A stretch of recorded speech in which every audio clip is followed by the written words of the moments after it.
নমস্কার, আপনারা শুনছেন উত্তরের কণ্ঠ। উত্তরের কণ্ঠ থেকে আমি প্রভাত বসাক, তুফানগঞ্জ, কোচবিহার।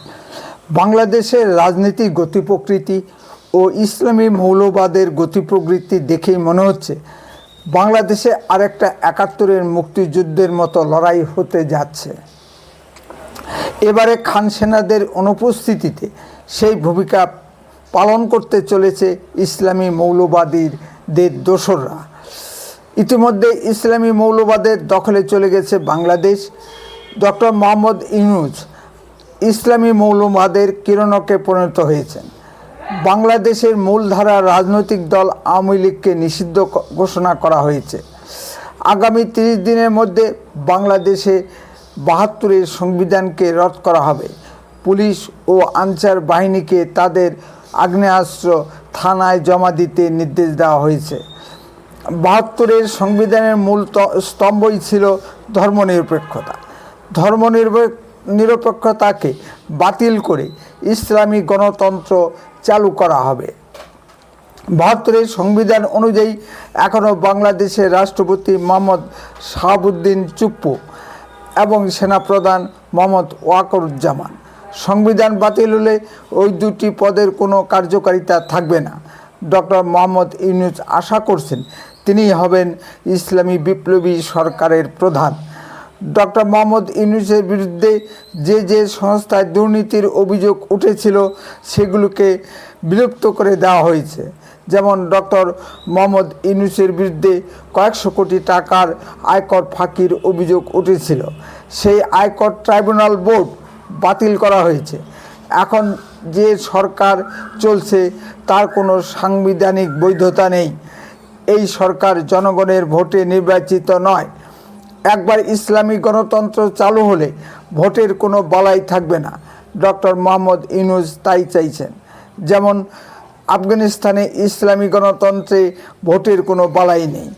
তারপরেই বাংলাদেশের রাষ্ট্রপতি ও সেনাপ্রধানকে দুর্নীতির দায়ে গ্রেপ্তার করা হবে। এই ব্লুপ্রিন্ট নিয়েই ডক্টর মোহাম্মদ ইউনূস এগিয়ে চলছেন। ইতিমধ্যে বাংলাদেশের সেনাবাহিনী আড়াআড়িভাবে দুটি ভাগে বিভক্ত হয়ে গেছে। বিমান বাহিনী সরাসরি ডক্টর মোহাম্মদ ইউনূসের পক্ষে চলে গেছে। স্থল সেনাদের ভিতর ও ভাগাভাগি লক্ষ্য করা যাচ্ছে। সেনাবাহিনীর ৬ জন ঊর্ধ্বতন কর্মকর্তা জেনারেল ওয়াকারুজ্জামানের বিরুদ্ধে চলে গেছে। তাদেরকে ঢাকা ক্যান্টনমেন্টে নজরবন্দি করে রাখা হয়েছে।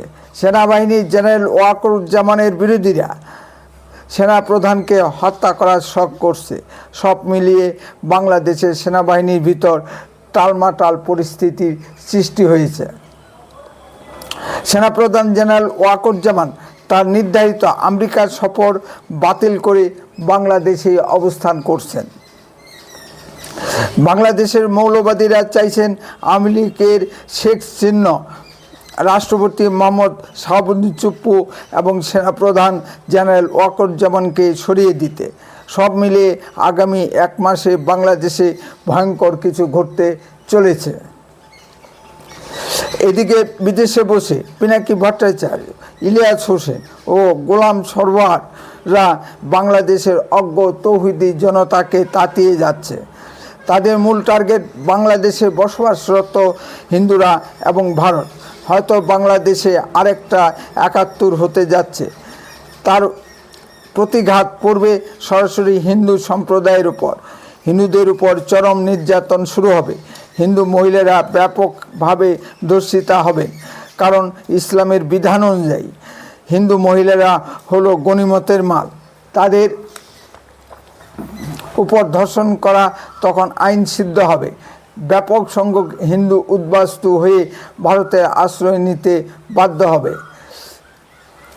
বাংলাদেশে গণতান্ত্রিক ধ্যান ধারণা যুক্ত শুভবুদ্ধি সম্পন্ন মানুষ আর বাংলাদেশে থাকতে পারবে না।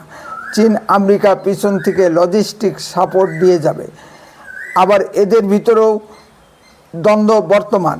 চীন উইঘুর মুসলিম সমস্যায় জর্জরিত এবং কঠোর হাতে তা দমন করা হচ্ছে। এ নিয়ে মানবাধিকারের প্রশ্ন উঠে গেছে। আমেরিকা নিজের স্বার্থে পৃথিবীর বিভিন্ন দেশে এই ধরনের অগণতান্ত্রিক শক্তিকে সমর্থন করে যাচ্ছে। তাই তো মুসলিম বিশ্বে বিভিন্ন দেশে ভোটের অধিকার নেই। সবই নবাব বাদশাহ দ্বারা পরিচালিত। তাই তো আমেরিকার অস্ত্রের বাজার ভালো থাকবে। আমেরিকা নিজে গণতান্ত্রিক রাষ্ট্র হয়ে অন্য দেশের গণতান্ত্রিক ব্যবস্থাপনাকে পছন্দ করে না। আমেরিকা সবসময় অন্য দেশের স্বৈরতন্ত্রকে সমর্থন করে। এক্ষেত্রে ভারত কী ভূমিকা নেবে তা দেখার। ভারত কি বাংলাদেশের এই অরাজকতাকে মেনে নেবে? বাংলাদেশে অরাজকতা সৃষ্টি হলে তা ভারতের স্বার্থে পরিপন্থী হবে। এখনই ভারতকে অবৈধ বাংলাদেশি মুসলিম অনুপ্রবেশকারীদের ও রোহিঙ্গা মুসলিম অনুপ্রবেশকারী ইস্যুটি জোরালোভাবে বাংলাদেশের সামনে ও সারা বিশ্বের সামনে তুলে ধরতে হবে।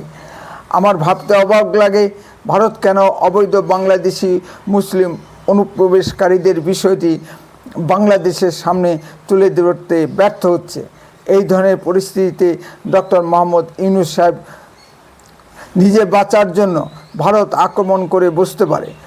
ভারত তার জবাব দিতে প্রস্তুত আছে। বাংলাদেশে হিন্দু সম্প্রদায়ের নেতা মাননীয় চিন্ময় প্রভুকে মুক্তি দিয়েও আবার তাকে গ্রেপ্তার করা হয়েছে। এতেই ডক্টর মোহাম্মদ ইউনূস সাহেবের মানসিকতা বোঝা যাচ্ছে। বাংলাদেশের ঘটনা প্রবাহের দিকে আমরাও লক্ষ্য রাখছি। বাংলাদেশকে ভেঙে বাঙালি হিন্দুদের জন্য আলাদা আবাসভূমি তৈরি করা হোক, এই দাবি রাখছি ভারত সরকারের কাছে। ভারত অন্ততপক্ষে চট্টগ্রাম ও রংপুর, দিনাজপুর দখল করে নেওয়া হোক, তাহলে আমাদের সমুদ্র বন্দরের সমস্যা ও চিকেন নেকের সমস্যা থাকবে না, যা বারবার ডক্টর মোহাম্মদ ইউনূস সাহেব উল্লেখ করেছেন। উত্তরের কণ্ঠ সর্বদাই বাস্তব ও সত্য কথা বলে। আরও এই ধরনের ভিডিও পেতে এখনই চ্যানেলটিকে সাবস্ক্রাইব করুন, বেল আইকনে ক্লিক করুন, আপনার মূল্যবান মতামত কমেন্টে লিখুন। যদি ভিডিওটি ভালো লেগে থাকে তাহলে অন্ততপক্ষে 10 জনের মধ্যে ভিডিওটি শেয়ার করুন। উত্তরের কণ্ঠ দেশের কথা বলে, দশের কথা বলে। আপনারা চোখ রাখুন উত্তরের কণ্ঠের পর্দায়। আপনার অঞ্চলে ঘটা কোনো ঘটনার ভিডিও সরাসরি এই হোয়াটসঅ্যাপ নাম্বারে পাঠান, আমরা তা গুরুত্ব বুঝে প্রচার করব। বন্দে মাতরম, ভারত মাতা কি জয়। সুস্থ থাকুন, ভালো থাকুন।